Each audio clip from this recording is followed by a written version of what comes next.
పిల్లలు ఒక్కొక్క మాట చెప్తున్నప్పుడు తల్లిదండ్రులైన వారికి ఎంత వేదన ఉంటుందో కదా.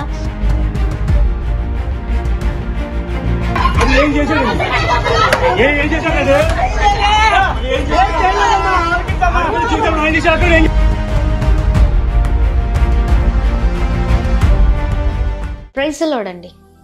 రోజుకొక వార్తలు, రోజు భయంకరమైన పరిస్థితులు ప్రజలలో మనం చూస్తూ ఉన్నాం కదండి.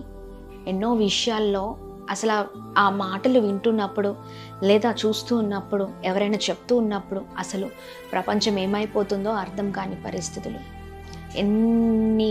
ఎన్ని ఆటంకాలు, ఎన్ని భయంకరమైన పరిస్థితులు కుటుంబాల్లో మనం చూస్తూ ఉన్నామో, మరి మనం ఎంతగానో మరి అవి చూస్తూ వింటున్నప్పుడు వేదన పడుతున్నామో. ఇవన్నీ కూడా ఇలా జరుగుతూనే ఉన్నాయి, కానీ జీవితాలు మార్చబడట్లేదు కదండి. లోకం మార్చబడట్లేదు, పరిస్థితులు మార్చబడట్లేదు. పాపము ఎక్కువగా మరి జీవితాలను నాశనం చేసేస్తుంది. చూడండి, ఇటీవల కాలంలో మరి భయంకరమైన ప్రమాదకరమైన పరిస్థితి కాకినాడలోని పెద్దాపురంలో జరిగిందండి. 11 సంవత్సరాల బాలికల పైన, 2 పిల్లల పైన మరి ఒక గోల్డ్ షాప్ ఓనర్ మరి కామేశ్వరరావు అనే వ్యక్తి, ఆయనకు 55 సంవత్సరాలు ఉంటాయండి వయసు కలిగిన ఈ వ్యక్తి ఆ పిల్లల్ని అత్యాచారం చేశాడండి. ఎంత భయంకరం కదా. ఇవన్నీ కూడా మరి టీవీలో న్యూస్ ఛానల్స్లో చూస్తున్నప్పుడు చాలా వేదన కలిగింది. ఏంటి ఆ వయసు, ఏంటి ఆ చిన్న పిల్లల పైన అంతగా ఆ కామత్వము ఎందుకు ఇలా అనేసి బాధ అనిపించిందండి. చిన్న పిల్లల్ని కూడా వదిలిపెట్టట్లేదు. 55 సంవత్సరాలు కలిగిన ఈ వ్యక్తి వారికి తాత వయసు లాంటి వారు, అనగా తాతయ్య అవుతారు కదా, అంత వయసు కలిగిన అతను ఈ చిన్న పిల్లల పైన ఇలా అత్యాచారం చేయడం.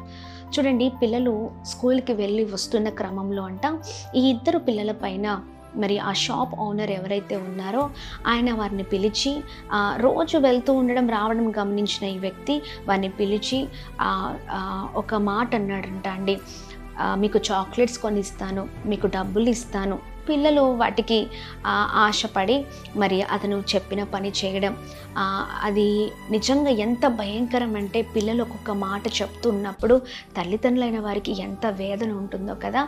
ఎప్పుడైతే వారు స్కూల్ నుంచి ఇంటికి వచ్చారో, ఈ క్రమం అంతా కూడా జరిగిందో, ఇంటికి వచ్చిన తర్వాత కడుపులో నొప్పి అని బాధపడుతున్న సమయంలో పేరెంట్స్ వారిని హాస్పిటల్కి తీసుకువెళ్ళారంట. అయితే డాక్టర్స్ టెస్ట్ చేసిన సమయంలో చాలా భయంకరమైన విషయాలు బయటపడ్డాయండి. ఆ కడుపు నొప్పి కాస్త నిజంగా ఎన్నో భయంకరమైన విషయాలు బయటికి రావడం చూస్తూ ఉన్నాం. మరి ప్రైవేట్ పార్ట్స్ కూడా దెబ్బతినడం, ఇలా డాక్టర్స్ తల్లిదండ్రులకు చెప్పడం, వీరంతా కూడా ఇంట్రాగేషన్ చేస్తే అసలు ఆ వ్యక్తి ఎవరు, ఏంటి, ఇదంతా కూడా బయటకు వచ్చిందండి.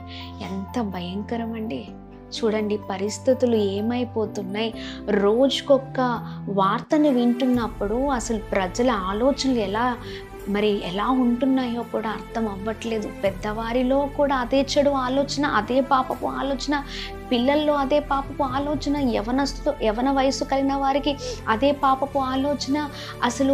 అసలు ఏజ్ అనేది కూడా ఎక్కడ కూడా ఈ ఏజ్ వాళ్ళు ఇలా ఉంటున్నారు, ఆ ఏజ్ వాళ్ళు అలా ఉంటున్నారు అని కూడా చెప్పలేని పరిస్థితులు కదండి. రోజుకి భయంకరమైన వార్తలు, విషయాలు వింటున్నప్పుడు భయమేస్తూ ఉంది. చూడండి, ఇలాంటి సమాజంలో మనం బ్రతుకుతూ ఉన్నాం. అన్ని విషయాల్లో జాగ్రత్త కలిగిన వారిగా ఉందామండి. దేవుడు చూస్తూ చాలా పరిస్థితులు తీసుకొని వస్తారండి మన జీవితాలలో. దేవుడు ఇప్పటికే బైబిల్ గ్రంథంలో ఎన్నోసార్లు దేవుని మాట వినకుండా, దేవుడు మాటని నిర్లక్ష్యం చేసి ఇష్టానుసారమైన జీవితాన్ని జీవిస్తే ఆయన తన ప్రజలైన వారిపైన ఎలాంటి దోషాన్ని తీసుకొచ్చారో, ఎలాంటి భయంకరమైన పరిస్థితులు ప్రజలు ఎదుర్కొన్నారో మనం చూసి ఉన్నాం. అవునండి, చివరికి జరిగేది అదే. దేవుడు చూసి ఆయన దృష్టికి ప్రజలు ఆ పాపపు జీవితంతో బ్రతకడం ద్వారా నిజంగా మన జీవితంలో భయంకరమైన పరిస్థితులు రానున్న దినాల్లో ఎదుర్కోబోతూ ఉన్నాం. నినివే పట్టణస్థులు చేస్తున్న యావత్తును ప్రభు చూసి ఆయన దృష్టికి వారు చేస్తుంది మంచిగా అనిపించలేదండి. వారిని నాశనం చేయాలనుకున్నారు. ఒకప్పుడు ఇజ్రాయేల్ వారు కూడా చాలా తప్పులు చేశారండి, ఎలా పడితే అలా బ్రతికారు కదా. కానీ చూడండి, ఎప్పుడైతే పశ్చాత్తాపడతామో, ఎప్పుడైతే ప్రాధేయపడతామో అప్పుడు దోషములన్నింటినీ కూడా, ఆ దోషాలన్నింటినీ కూడా ప్రభు కొట్టివేస్తారు. కానీ ఇలాగనే కంటిన్యూ అవుతున్నప్పుడు జనాల్లో మార్పు రాకపోతే భయంకరమైన పరిస్థితులు మనం ఎదుర్కోబోతున్నామండి. చూడండి, దేవుని ఆజ్ఞలో ఒక ఆజ్ఞ వ్యభిచారింపకూడదు కదండి. వ్యభిచారము ద్వారా మన జీవితాలు నాశనం అయిపోతూ ఉంటాయి. భయంకరమైన పరిస్థితులు, దేవుని రాకడ సమయంలో వ్యభిచారం చేస్తున్న వాళ్ళందరూ వారి జీవితాలు ఎలా ఉంటాయంటే చాలా భయంకరంగా ఉంటాయండి. వ్యభిచారులు, మోసగారులు, మరి చాలా భయంకరమైన మాటలు, అబద్ధికులు కదా, దేవుని మాట వినకుండా ఇష్టానుసారమైన జీవితాన్ని జీవిస్తున్న ప్రతి ఒక్కరికి ఖచ్చితంగా శిక్ష ఉంటుంది. ఆ శిక్ష నుంచి తప్పించుకునే వారిగా మనం ఉండాలి కదా. ఆ సమయంలో చూడండి, మోసగాలు మరి ఎంత ముత్తుకున్నా, అరుస్తూ ఉన్న దేవా నన్ను కాపాడ సమయంలో కాపాడరండి, ఎవ్వరు కాపాడరు కదా. చూడండి, వ్యభిచారం చేసేవాళ్ళు ఆ సమయంలో దుఃఖపడుతున్న సమయంలో, ఏడుస్తున్న సమయంలో ఎవరు కూడా కాపాడేవారు ఉండరు.